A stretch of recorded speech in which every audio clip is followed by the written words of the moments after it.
దొంగ మొహం దానా సరిగ్గా ఉండలేవా? ఇది కుక్క కోసం పరిగెత్తినట్లేదు, కుక్క ఎంబడి పడితే పరిగెత్తినట్టుంది.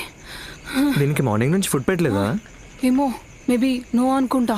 ఈ బ్రీడ్ డాగ్స్ చాలా వీక్ ఉంటాయి, వీటికి టైం టు టైం ఫుడ్ పెట్టేయాలి. ఓ తినరా. Thanks. Okay, wait wait, come. అయ్యో అలా కాదు, దీన్ని ఇలా